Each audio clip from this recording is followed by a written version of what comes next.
The following program is brought to you by Cloudcast Media, a podcast leader in developing shows to elevate local brands, local stories, and local storytellers. Cloudcast, bringing ears and minds home. The San Diego Union Tribune and Retirement Strategies Group present the Union Tribune Community Spotlight Show with your host, Drew Schlossberg. I'm Drew Schlossberg of the San Diego Union Tribune, and pleased to have back on the show with us is Scott Sibley. He is the director of Journeys Map. And full disclosure over here, I've been honored to do some work for the Journeys Map team. Scott, how you doing? Doing great. Happy Friday, Drew. To you too. All ready for the holidays? Yes, we are. Getting our 6-month-old ready and excited. Right. Well, I want to give a shout out to your dad, Peter Sibley, who's been on the show quite a bit and is my colleague on the USD School of Leadership and Ed Sciences and so forth. So it's been a great relationship we've had with the Sibleys throughout the years. Talk a little bit about Journeys Map, how long it's been in business.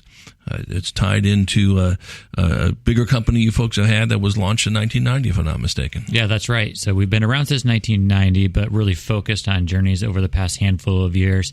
We officially launched to our users in September of 2017, so a little over 2 years ago, and it's been a nice ride since then where we've been building out this really mapping platform that instead of getting driving directions to that restaurant or the office building down the street, you're trying to get to your career, your certification, your degree, the next step in your course, and really providing those same sort of turn-by-turn level directions and resources along the way.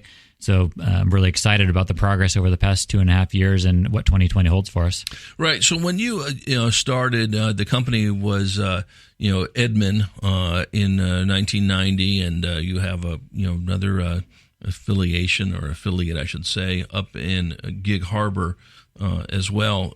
Talk about the Gig Harbor business. Sure. So the Gig Harbor business really has a focus. Their primary audience is really that publisher audience, and where they're taking, to our knowledge, we have the largest repository of standards and taxonomies in the world. So anything from California Common Core to Texas TEKS to international standards. And really the business there is targeting that publisher audience where they're taking their resources. So whether it's a textbook, a Texas Instrument calculator, a Smithsonian video, and aligning those pieces of resource to the various taxonomies, and then allowing that publisher to then sell it out into their audience. And that's really part of how our map functions and leveraging those taxonomies. Right, and that business is called EdGate, if I'm not mistaken, correct? Yep, EdGate. Right, and so, and with that aspect of it, and for those folks who have been in the field of curriculum or teaching and all that, knows that standard-based instruction, very important. Of course, it's mandated by most of the states and all this, and how they're teaching K through 12 in this aspect of it. If you really want to get knee deep in it, you're going to be able to see how this aligns. So whatever the content is, it can be history at a high school in South Dakota, or it can be science at a middle school in Florida, and so forth. It's all going to be tied to that. Exactly. Tied to that map. So what got you folks interested in going ahead and saying, okay, we're going to use what we've been building at EdGate and other aspects of our business. We got 5 patents and so forth, but something's missing. Yep. Really two main things. One, the fact that while we had, you can define successful over the years in various ways, we didn't view it as a success because we weren't getting that end user touch like we wanted to. So for example, a product being sold into a school, and at the end of the day, that individual student not actually using the system or using it and not in a way that we found the most beneficial. So we were dissatisfied with that side of things. And at the same time, we could kind of also sense the growing shift to this lifelong learner approach, being able to help close that ever-growing skills gap in the way the workforce is really changing. And we knew that through those taxonomies we already had as part of our repository that gave us a nice starting place to start building off this lifelong learning map. And then from there, began to build it out into the college side of things, the career side of things, military and transition certifications, and it really just opened up the door from there, and away we went. Right. So if you wanted to paint a picture for our listeners of, okay, you're talking about a Google type of map. Okay, I'm trying to envision this. You go on the computer. Is it literally look like a map? Yep, exactly. So picture that Google Maps. Instead of seeing California, Arizona, Nevada, and Utah, you're seeing K-12, you're seeing military, you're seeing career, as kind of call them the states, if you will, territories.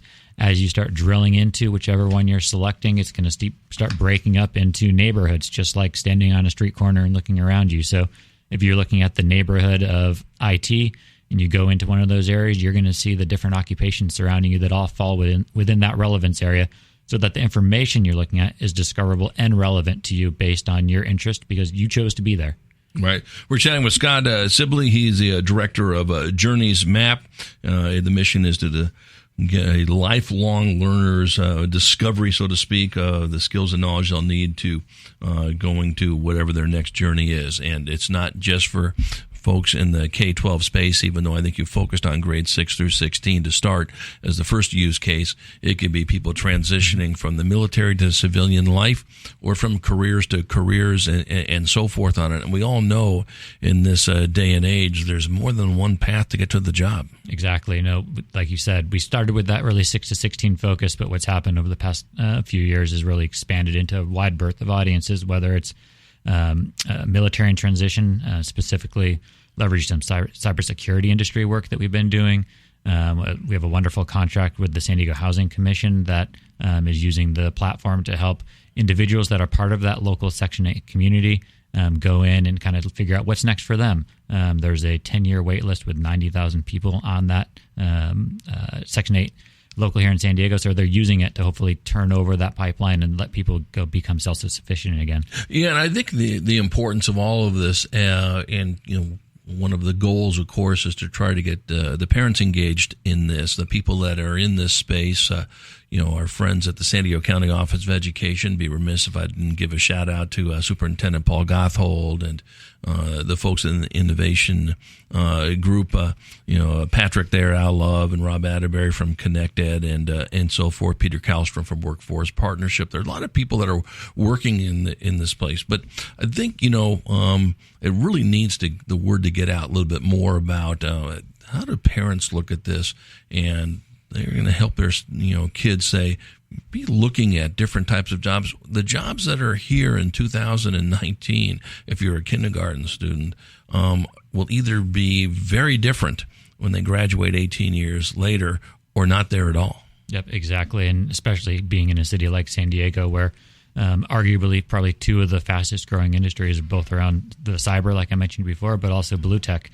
And those are two industries that are only going to keep getting bigger locally, and they're probably two industries that the average parent may or may not be aware of. So just little things like that where we can help bring awareness to these industries at the parent level, and also let them know that, if your child doesn't want to go to that 4-year university, it's okay. If they want to, awesome. But there's alternative ways to get from point A to point B that could also be quicker, faster, and ideally save you some money down the line as well. Right. And again, I think that's why it's important to say it's college and careers, not college or careers. And to Scott's point is that, listen, you want to go on the college path, whether you choose to go there or not, at least you're on that path and you can make that decision.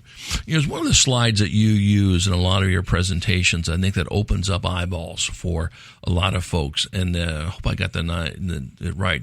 Is it 4 out of 10 people under 40 think that they do not necessarily have to go to a 4-year school or a college to get a career? Yeah, so it's actually 4 out of 10 think they do. So actually 6 out of 10 think they don't. Okay, so it's even it's an even bigger shift. Right. So 60% and can say, listen, I read about all the student debt that is crushing pretty much almost the economy to some extent. I forget what the numbers is, probably in the trillions. I could be wrong on that, but I don't think I'm overstating it. Maybe it's in the billions. I know that for sure.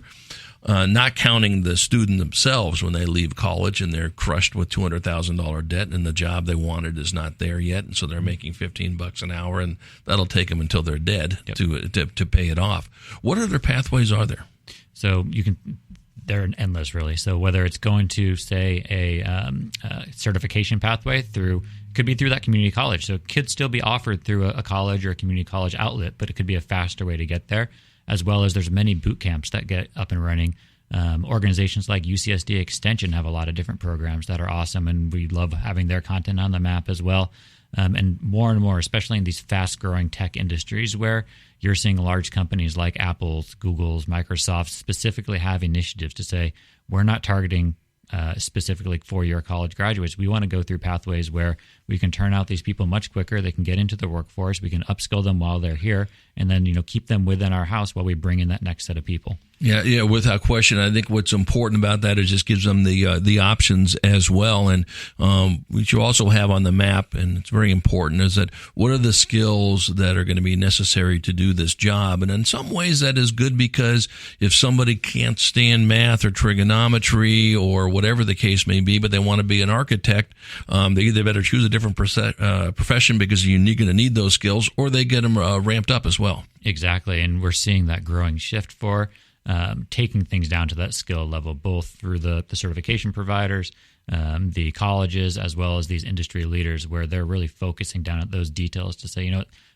that high-level degree doesn't really matter as much if that user doesn't have the skills needed. So let's track that process. And to your point, as they're going through and going from point A to point B, if they decide to take that change, do a skills gap analysis and say, you're only 2 skills away. Go get this 2-week boot camp program, and you're there. Yeah, and that's what's such a good part that makes the map just so critical, is that you don't need to start at zero if you're making a shift change. You've already done things that will point you in that direction. So why start over when you're already 80% there? We come back from a break. We're going to chat more with Scott Sibley. He's the director of Journeys Map, which literally is a career map that will get you from starting point to ending point and then beyond. The only ending pointing is when you're not breathing anymore, to be honest with you, because we're going to be doing a lot of shifting all through our careers and through what we do as avocations and some of our skills that we want as our hobbies as well. You can use the map for that. We'll talk more about their work in the field of cyber. And by the way, Journeys Map is free. You could go ahead and access this and some of the cool things with it when we return to Scott Sibley and Journeys Map. I'm Drew Schlossberg of the San Diego Union Tribune. You've been listening to another edition of the Community Spotlight Show here on Cloudcast Media Radio.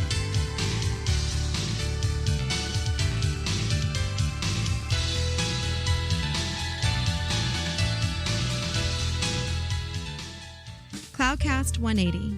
Powerful people, powerful stories, 180 seconds.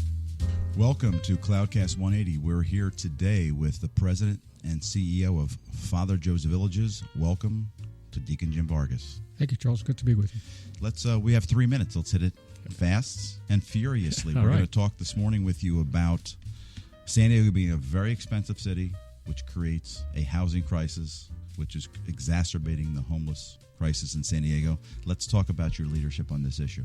Sure, absolutely. We do have an affordable housing crisis here in San Diego. In fact, if you ask about the number one issue why people fall into homelessness, it's lack of affordability. And so they fall onto the streets, especially when rents go up, and rents are very expensive here.